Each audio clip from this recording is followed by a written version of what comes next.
एक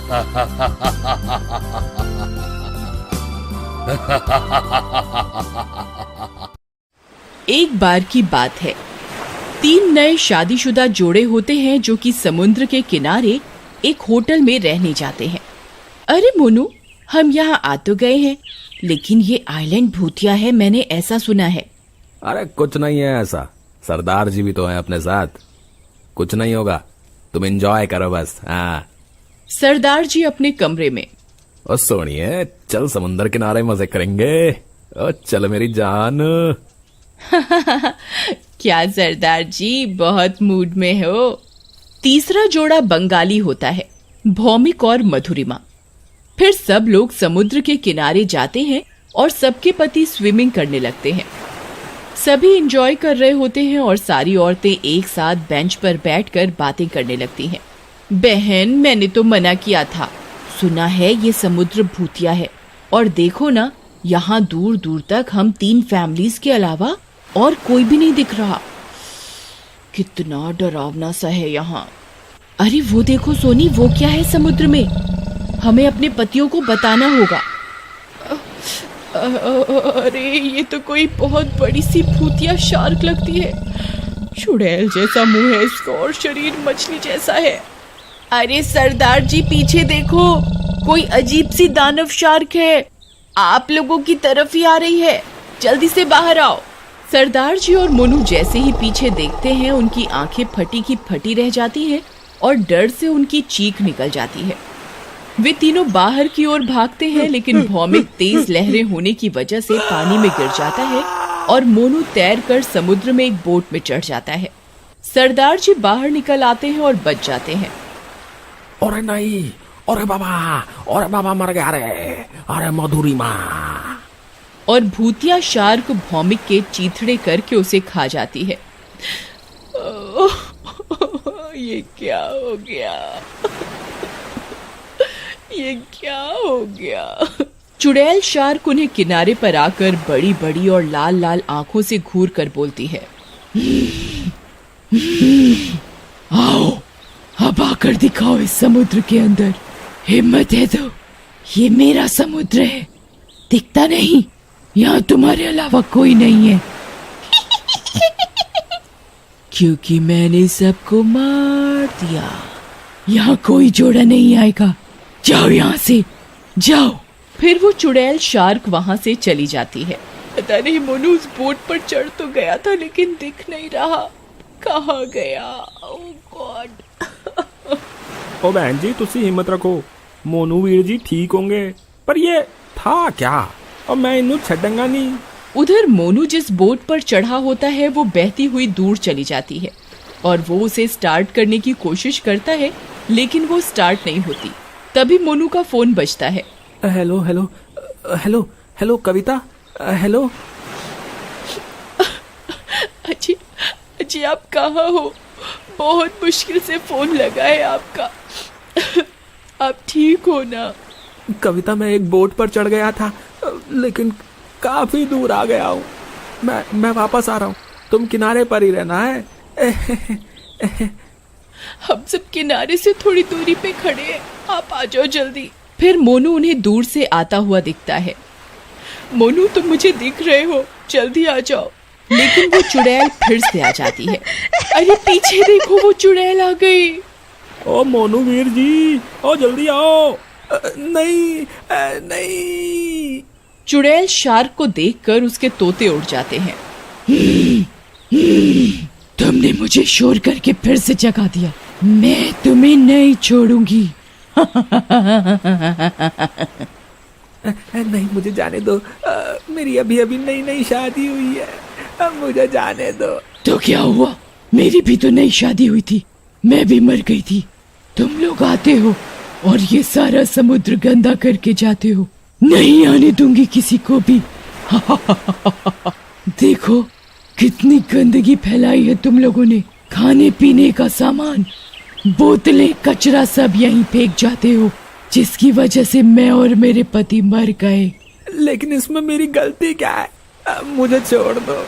चुड़ैल उसकी एक नहीं सुनती और उसे मार कर खा जाती है।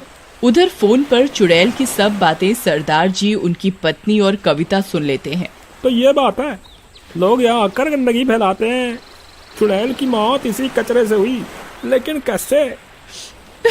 नहीं, मेरे पति को भी मार दिया। अब इन बातों का क्या मतलब वीर जी? मैं जा रही हूँ अपने पति को बचाने। मोनू, मैं आ रही हूँ। कविता, तुम चुप हो जाओ, धीरज रखो। अब क्या कर सकते हैं? होनी को कोई नहीं टाल सकता। हम हैं तुम्हारे साथ। वो नहीं सुनती और पानी में कूद जाती है। अरे ये क्या किया बहन जी तुसी? चलो जल्दी सोनी होटल चलो, और हमें मदद लानी होगी। तभी वे लोग किनारे पर बने होटल में जाते हैं। जहाँ वे लोग रुके होते हैं, उस होटल के मैनेजर से पूछते हैं। अरे मैनेजर साहब, ये जगह पूतिया हैगी और वो साढ़े दोस्तों मार रही है, आप जल्दी चलो। ऐ चुड़ैल कित्थों आई? नहीं नहीं, मैं नहीं जाऊंगा पानी में। हाँ, यहाँ बहुत पहले एक पति पत्नी आए थे हनीमून मनाने। उनका नाम रीमा और महेश था। एक दिन सबकी तरह वो लोग भी समुन्दर में बोट लेकर घूमने गए थे और उनकी बोट डूब गई और वो दोनों मर गए। लड़के की लाश तो मिली, पर रीमा की लाश नहीं मिली। सब कहते हैं ये चुड़ैल रीमा ही है। अब मुझे मरना नहीं है, अब मैं नहीं जाऊंगा। अब हमें सच का पता कैसे चलेगा? अरे यार, ये तो वो चुड़ैल ही बता सकती है। चलो उसी से पूछ लेते हैं। पागल हो गए हो क्या? मरना चाहते हो? वो तुम्हारी गर्लफ्रेंड है जो तुमसे अपने सुख दुख बांटेगी। अरे सोनिए, फिर की करें? ऐसे तो जो भी इस टापू पे आएगा वो उसे मार देगी ना यार। और कविता बहन जी भी तो समुद्र में कूद गई थी मोनू वीर जी नु बचाने वास्ते। उन्हें तो ढूंढने जाना ही पड़ेगा ना। और तो चिंता न कर, मेरे पास एक तरकीब है। मैनेजर जी, आपके पास इनकी कोई फोटो वोटो है? हाँ, ये उनके सामान से निकली थी। उनकी शादी की फोटो है। बढ़िया, चल मेरे नाल, और कुछ नहीं होगा। फिर वो दोनों समुद्र के किनारे जाते हैं। रात हो जाती है और समुद्र की लहरें बहुत ही तेज होने के कारण समुद्र बहुत डरावना लग रहा होता है। वे चुड़ैल को आवाज लगाते हैं। चुड़ैल जी, ओ चुड़ैल जी। चुड़ैल उनकी आवाज सुनकर गुस्से में आ जाती है। कौन है जिसे मेरा डर नहीं और इतनी हिम्मत है कि मुझे आवाज लगाकर बुला रहा है? वो उसके कान में कुछ कहता है। इतने में चुड़ैल गुस्से में उनके पास आ जाती है। और सोनी, मेरी बात ध्यान नाल सुन। तुम नहीं बचोगे, गंदगी फैलाने आए हो। बोलो, मैं तुम्हें भी मार डालूंगी। चुड़ैल जी, ये देखो, आपकी शादी का फोटो आपके पति के साथ। चुड़ैल उस फोटो को देखकर शांत हो जाती है और वो उसे देखने लगती है। ये मेरे पति हैं, मैं इन्हें बहुत प्यार करती थी। आप दोनों बहुत अच्छे लग रहे हो साथ में। रीमा जी, आप शांत हो जाइए। हम आपको कोई नुकसान नहीं पहुंचाने आए। हम तो आपकी मदद करना चाहते हैं, लेकिन आप यहाँ आने वाले को क्यों मार रही हो? तुमने क्या कहा रीमा? तुमने मेरे नाम से मुझे बुलाया, ये फोटो लाए हो। तुम अच्छे इंसान लगते हो।